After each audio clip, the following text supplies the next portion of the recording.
This is an analysis from Alpha Business Media.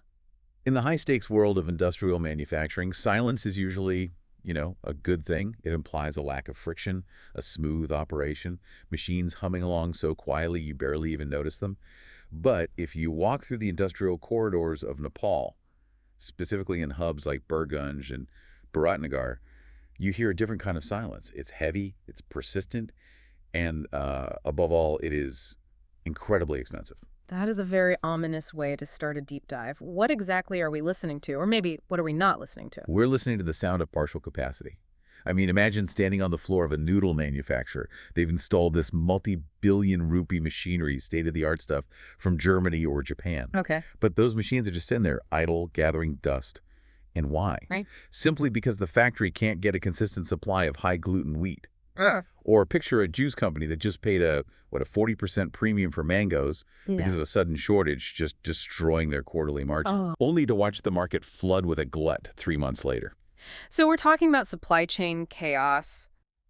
But I have to push back a little here. Isn't that just agriculture? I mean, farming is inherently unpredictable, right? It rains, it doesn't rain. Prices go up, they go down. That feels like a standard market feature, not a structural bug. And that is exactly where most observers get it wrong. The thesis we're looking at today argues this volatility isn't just a market anomaly or bad weather. It's a structural weakness. It's caused by a system built on fragmented land and totally unpredictable output. Okay. And this is the hook. The solution isn't coming from the market correcting itself. It's coming from a new legal architecture. A legal architecture. That sounds a lot drier than a market revolution. Usually when I hear about government regulations in agriculture, it just means more red tape, not less. It might sound dry, but it's revolutionary. Yeah. We're seeing a real shift from business leaders just lamenting about supply gaps to actually engineering solutions through regulation. We're talking about the Land Use Act and the rise of contract farming. I see. The whole mission for this deep dive is to dissect how Nepal is attempting to industrialize agriculture from the ground up. We're looking at how you turn an agrarian liability into a competitive advantage. Okay, let's unpack this. If the problem is structural, we have to start at the foundation. What is the actual root cause of this expensive silence in the factories? Why can't these billion rupee factories just buy what they need? It comes down to a single stubborn number. 0.7 hectares. That's tiny. That's like what, a couple of football fields? Less, actually. That's the average land holding for a Nepali farmer. And it's not even usually one big square. It's often split into these non-contiguous parcels, a strip here, a patch there, maybe another bit across the village. Right. When your land is that fragmented, you can't mechanize, you can't scale. And you certainly can't produce the kind of industrial volumes that a massive juice factory or noodle plant requires. Right. So if I'm playing the role of a ruthless business consultant here, the solution seems obvious. Consolidation. You'd think so. You buy up the land, combine it into a mega farm, and efficiency goes through the roof. We see this in the U.S., in Brazil. Why is Nepal special? Because in Nepal, land isn't just an asset on a balance sheet. It's identity. It's ownership. It's heritage. There are deep emotional and social ties to ancestral land. I see. You can't just buy people out of their homes to build a mega farm without triggering a social and political explosion. It's a complete non-starter. So you have a gridlock. The factories need scale, the farmers have fragments, and you can't merge the land through buying it. It sounds like an impossible situation. It was. And this is where the silent enabler enters the conversation. The Land Use Act of 2019. Calling a government act an enabler is pretty generous. Usually, bureaucracy creates friction. How does this actually grease the wheels? Well, on the surface, it looks boring. It mandates that all land has to be classified, agricultural, residential, industrial, and so on. But its function is twofold. First, it stops speculative real estate creep. Walk me through the mechanics of that, because usually, if a town is growing, farmland naturally turns into housing. That's just economics. Correct. But in Nepal, real estate speculation was eating up arable land at an alarming rate. People were buying farmland, not to farm, but to hold it until it could be sold for a shopping mall or a housing colony. Okay. The act changes the lending game. If a plot is classified as agricultural, a bank is far less likely to issue a commercial loan against it to build a complex because the land legally cannot be used for that purpose. It kills the speculative value. I see. So the bank won't finance the mall because the land is legally locked as a farm. That preserves the asset base. Precisely. But the second function is even more aggressive. Yeah, right. It creates a use it or lease it pressure. Meaning you can't just let it sit there. Right. If you have land designated as agricultural and it's lying fallow, it becomes a dormant asset. It's not appreciating as potential real estate anymore. Plus, local governments are empowered to fine owners of fallow land. So, the law subtly, or perhaps not so subtly, pushes owners to either farm it productively or lease it to someone who will. Okay, so that pushes the land into the market, but I'm still stuck on the fragmentation issue. I can lease my zero point 0.7 hectares, but it's still just zero point 0.7 hectares. Even if I lease my neighbor's plot, if they aren't connected, I'm just running back and forth. How does this solve the scale problem? That is where the innovation of Chaklabandi comes in. Chaklabani, that translates roughly to land pooling, right? Yes, but think of it as commercial consolidation without ownership consolidation. This is the genius workaround. Under the regulations, multiple landowners can pool their contiguous parcels into a single, commercially viable unit without giving up their titles. So we keep our titles, we keep our ownership, but we farm it as one big block. It sounds a bit like a cooperative. It's similar, but the intent here is strictly commercial. Let's look at a real-world example to make this concrete. Say a corporation like Dabur, Nepal needs a massive amount of a specific medicinal herb. In the old system, to get 100 hectares worth of herbs, they have to negotiate with maybe 200 individual farmers. Which is a nightmare. It's worse than a nightmare. It's 200 cups of tea, 200 negotiations, 200 different quality standards, and 200 chances for someone to back out. The transaction costs, the time and money spent just making the deal are just astronomical. Right, and you can't run a factory on that kind of chaos? Exactly.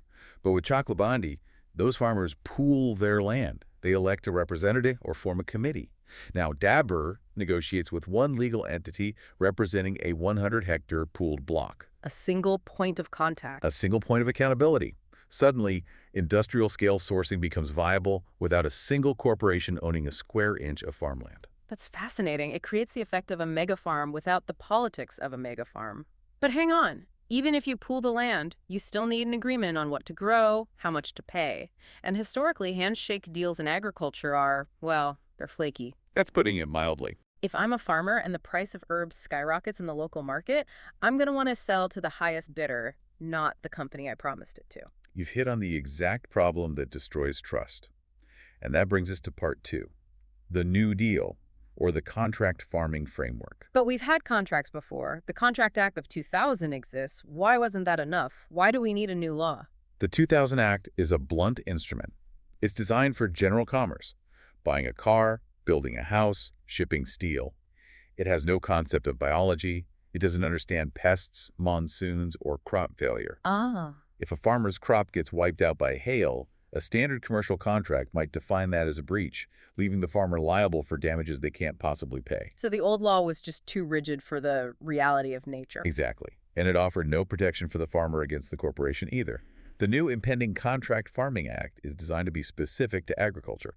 It promises to mandate clauses for pre-agreed pricing formulas, like a floor price plus a bonus. Okay. It defines quality standards clearly, so a company can't just reject a shipment because they feel like it.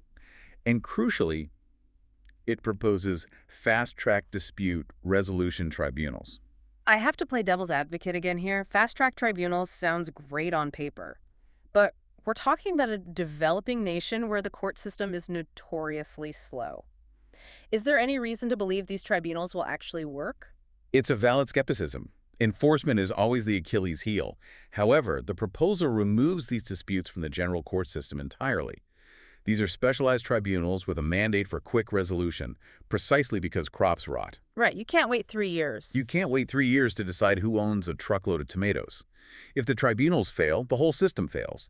But the legislative intent is to create a parallel fast lane for agri-disputes. So the goal is to move from informal, I hope you buy my tomatoes agreements, to legally enforceable multi-year commitments. Yes, it gives both sides the confidence to invest. And that investment is where the story gets really interesting for the money people. Right, let's shift gears to the money. You mentioned earlier that this isn't just about supply chains, it's about the balance sheet. Yes.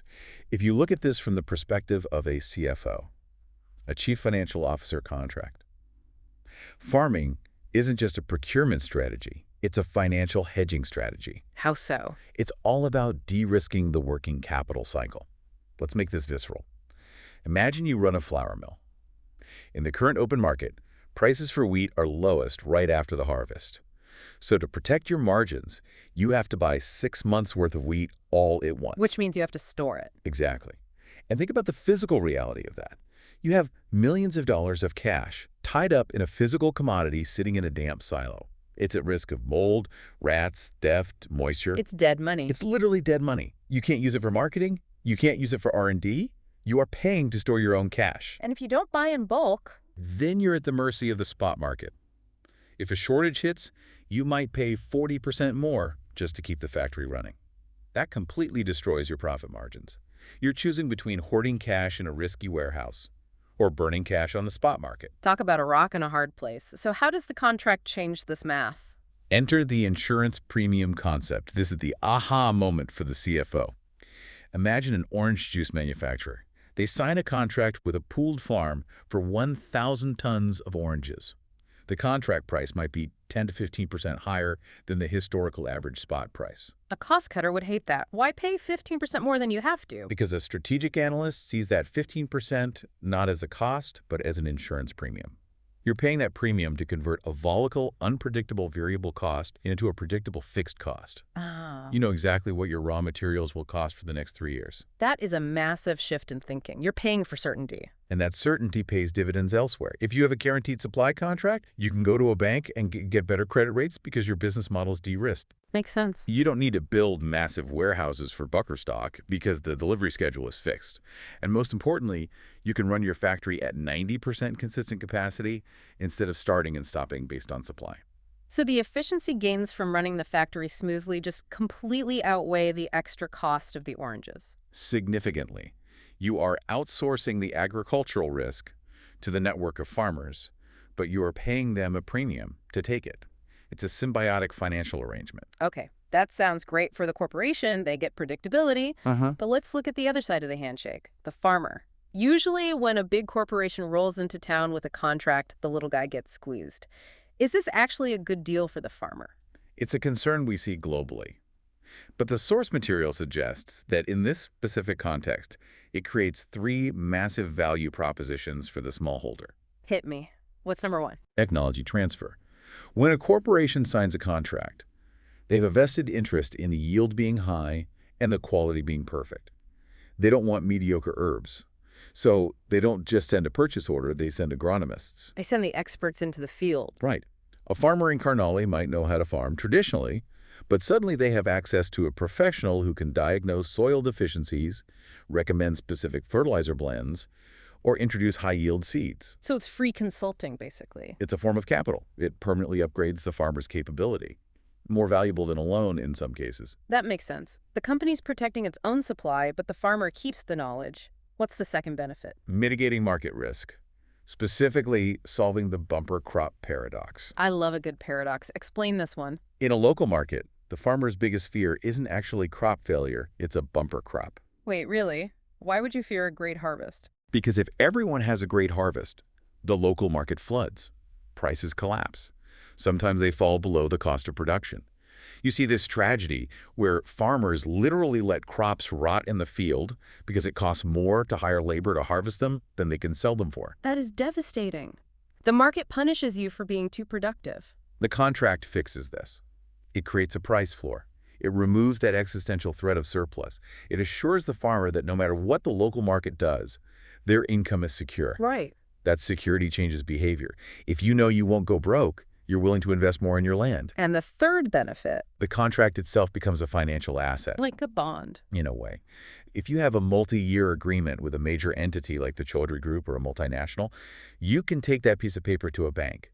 You can say, look, I have guaranteed cash flow for the next 3 years. And suddenly you're bankable. Exactly. It breaks the cycle of relying on informal lenders who charge these exorbitant interest rates. It unlocks formal credit. So we have the legal framework, the corporate incentive, and the farmer benefit. It sounds like a perfect machine. But there is a logistical hole here. We're talking about connecting a massive headquarters in Kathmandu with thousands of farmers in remote villages. Who manages that? That is the missing middle. Okay, define the missing middle. The gap between the large corporation and the thousands of small farmers is just too wide. Yeah. Even with land pooling, the transaction costs of managing thousands of contracts are high. A corporation doesn't want to run a massive department just to handle paperwork for 5,000 farmers. Right, they aren't set up for that. And we aren't just talking about a digital dashboard here. We're talking about physical reality. A guy on a motorbike with a notebook trying to visit 500 farms before the monsoon hits. That is the transaction cost. It's gas money and muddy boots. It's messy. Very messy. And this is the wild card. Agri-tech. We're looking at the potential for digital platforms to act as digital aggregators. Digital aggregator is a bit of a buzzword. Break that down for someone who isn't in tech. Is this like an Uber for farming? Ideally, yes. Think of it like Airbnb. Airbnb doesn't own the house, but they handle the trust, the payment, and the booking between the host and the guest. Got it. These agri-tech platforms do the same for radishes. They create a trust layer between a billion-dollar factory and a farmer with 2 buffaloes. So the app handles the messiness. It handles the onboarding. It uses satellite data to monitor crop health so the corporation doesn't have to visit every field, and it automates payments to digital wallets. It bridges the gap between the, maybe illiterate farmer and the digital corporation. That solves the transaction cost problem. But again, it relies on trust. If the app says my crop is grade A, but the factory says it's grade B, who wins? That is the billion-dollar question. The source material suggests that the first company to successfully build this digital infrastructure won't just be a startup. They'll be building critical national infrastructure. But you were right, the technology is only as good as the trust it engenders. So looking ahead, what are the scenarios here? We have the potential, but how does this play out by, say, 2028? We're looking at 2 paths. The accelerated path assumes the Contract Farming Act passes by mid-2025 and is robust, clear payment terms, fast dispute resolution. Okay. If that happens, and we see a few high-profile pilot projects succeed, maybe in dairy or spices, it could trigger a domino effect. Success breeds success. Other companies see it works and jump in. Right. Nepal could become a credible sourcing hub. But then there's the muddled middle scenario. Let me guess. The law gets watered down. A diluted act, ambiguous enforcement. If the law doesn't provide real security, corporations will revert to informal sourcing. They won't commit to long-term contracts. And if that happens, Nepal's supermarkets will continue to be filled with processed goods from India, while Nepali land remains fragmented and underutilized. It seems like we are at a tipping point, but beyond the laws and the apps, there's a hard truth we have to acknowledge. What's that? The human element. We can talk about legal architecture all day, but the historical relationship between Nepali farmers and commercial entities is, well, it's suspicious. There's a lot of distrust there. Yeah. Farmers think the suits are out to screw them, and the suits think farmers will side sell their crop to someone else the moment the price goes up. You've hit the nail on the head. Law and tech are just enablers. They provide the rails, but the train runs on trust. If the first wave of these new contracts is exploitative, if companies use their legal power to shortchange farmers on quality clauses or delay payments, the system fails. It's over. Farmers will retreat. No law can force a partnership. So it requires a cultural shift as much as a legal one. It requires corporate leaders to view this as a symbiotic partnership, not just a cost-cutting exercise. If they break that trust early on, they kill the revolution before it even begins. That is a powerful place to land. We've moved from the silence of idle factories to the noise of legislative debate, and finally to the quiet confidence or anxiety of a signed contract. It's a journey from market failure to legal engineering. The framework is being built to provide predictability for the CEO who needs wheat and the farmer who needs a future. And as we wrap up, here is a final provocative thought for you to chew on. We talk a lot about laws and technology, but the real test isn't going to happen in the Parliament building in Kathmandu. It's going to happen in a muddy field in the Terai. That's right. The question is, will Nepal's corporate leaders have the foresight to build the necessary trust? Or will they treat this as just another way to squeeze margins? Because if they do the latter, that expensive silence in the factories is going to last a very long time. A sobering thought. That's it for this deep dive. Thanks for listening.